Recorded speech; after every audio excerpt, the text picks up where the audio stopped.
Guys, this was all about the क्या बोल रही हूँ? Hi guys, good evening. Welcome back to my channel. It's a new day and a new vlog. In today's vlog, I'm going to share some of my key observations when it comes to the differences between India and Finland. How is my life so different here as compared to when it was in India? So I'm going to share some of my daily routine things that have made so much of difference when I've been living here. So just getting straight into the vlog, the first thing is that here we have got no need of using any kind of cash, and it is true. During my entire stay for about 3 years, I think it's been about 2 or 3 times that I've taken out money from the ATM because there is absolutely no need. I've got a bank card which I can swipe and I can use it almost at all the places. So be it grocery stores, be it pharmacies, be it any kind of a shop like a clothing store, any shop that comes to my mind for buying ice creams or whatsoever. So there has been absolutely no need for me to withdraw money from ATM. So this is something very nice. So I don't have to carry coins, I don't have to carry any notes, I don't need an extra wallet for that, and I don't have to make anything super heavy, and I don't have to be every time conscious that my purse can be lost here and there. So absolutely that there is no need for me to think about it. So this I think is very much different when I compare it with India, because when I was in India, of course, we do a lot of cash transactions, and even here now in Finland, because of coronavirus situation, they recommend that you should be using card, because through notes infection can proliferate and then it can spread. So this was something which was very different, and I'm sure people who are watching will also agree with this fact that in India we use a lot of cash, but here you just do not need any kind of cash. But that doesn't mean when you're coming for the first time you might not need cash. Of course, they accept a lot of cash here at all the places, but they always recommend that you should be using your cards. Next big difference which I had observed between India and Finland is that inside homes we wear normal summer clothes. We absolutely do not need to wear any jackets or any warm socks or sweaters. Of course, it also depends upon person to person. If they're feeling very cold, they can of course wear some woolies, but you don't have to wear some shawls or jackets or caps. That is absolutely not needed, because the homes inside are so warm and cozy. They try to maintain the temperature of about 21 to 20 degrees at all the houses throughout in Finland, so that it is very comfortable for anybody who's staying here.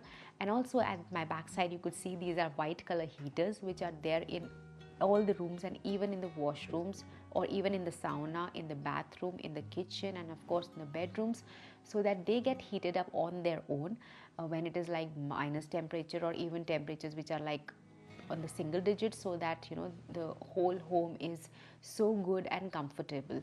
So that was something very different which I felt as we compared from India. When we are in India, our houses are not built in that way to maintain the cold, because our houses are not maintained, because our temperatures are like that we've got more of summers than in winters, and plus we've got heater system there, but you have to purchase the heater from the market.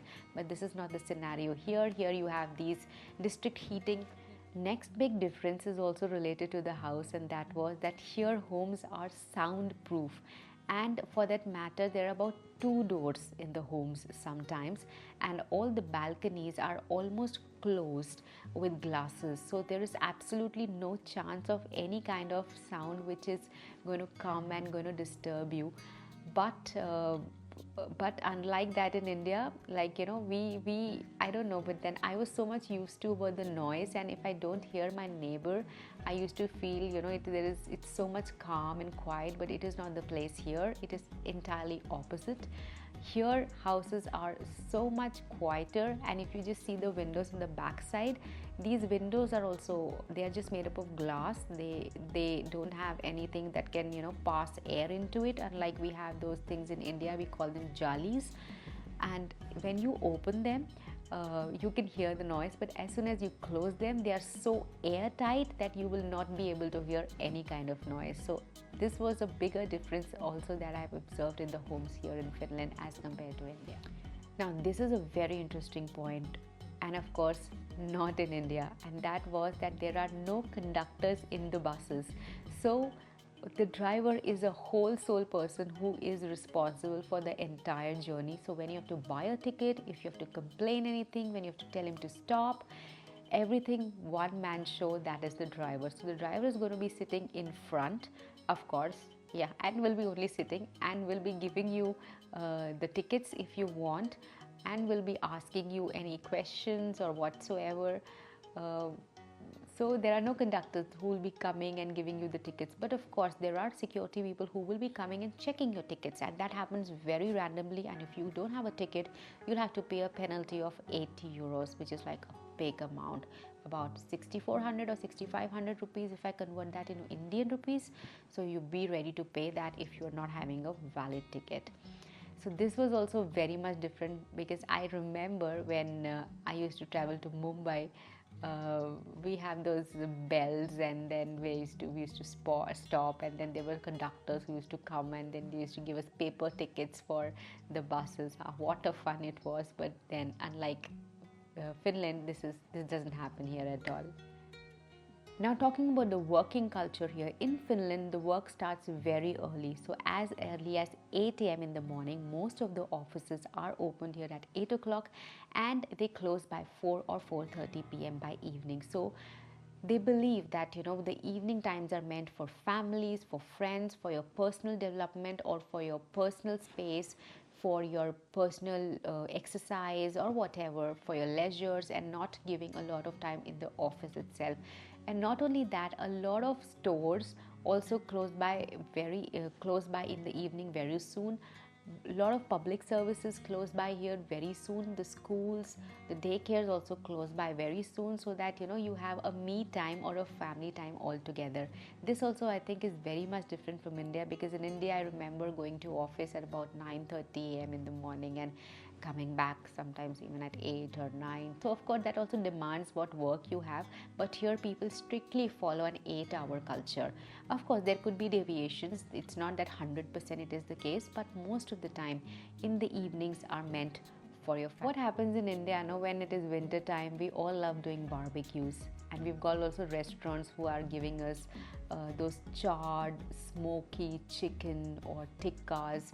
Here people are in love of doing barbecues. May not be the chicken tikkas, of course not the Finns, but here people are doing barbecues in the summers. This was something really different for me, which I had experienced. Now even I'm used to it. If you remember, I had created a vlog about where we went for a midsummer to a summer cafe, to a summer cottage, and where we were also doing a barbecue in the month of June, where the temperatures were so high as about 27 or 30 degrees.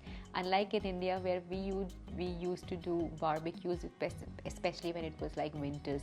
And here you've got a special a section for stores which usually are in great demand, especially during summer. So they sell a lot of meats options which are just for grilling.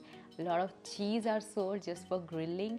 They've got a lot of vegetables by the name called as grilling vegetables, though they are normal vegetables, but they are meant only for grilling, so they are cut in that way. They've got marinated things like maize, or even for that matter marinated meat, chicken, pork or whatever. So that is what, so there is a separate business that is running around only for barbecues, and people call that as grill. In Finland here, like we are going to grill today, even they love grilling sausages. And for that matter, if I tell you now, there are not only sausages made up of non-veg, but also for vegetarian. So because there is a lot of demand here for vegetarianism and veganism, so you've also got sausages which are like which are vegetarian sausages, and people love grilling them. So this was also so different for me, and if you think this is a very different point from India, please make a comment and let me know if you have also heard that some other country also does barbecue, especially during summers. Now my last point would be that water here is damn expensive if you try to purchase it from any grocery store or outside. Yes, that is truth. And cold drinks are way more cheaper as compared to water. I don't know the reason for that. Probably the reason is that the water here is so pure that you can drink it from tap water, because at homes we do not have any ROs or aquaguards, unlike in India. And even when you are in hotels, it's very safe to drink water from the tap. that is why maybe they want to promote that, you know, it is safe to drink. So that is why maybe the water could be costly. Maybe, I'm not very sure of the reason, but that's how it is. So guys, this was the entire video about how Finland is different from India as per my observations. I hope you guys like the video. If you're liking it, please don't forget to press the like button and the subscribe button. I also have a channel in Hindi where also I express my views and make travel videos and other things about Finland, so you could check that out as well. And if you wish to follow me on Instagram, I'm putting my Instagram handle as well. See you again very soon in another video. Bye bye.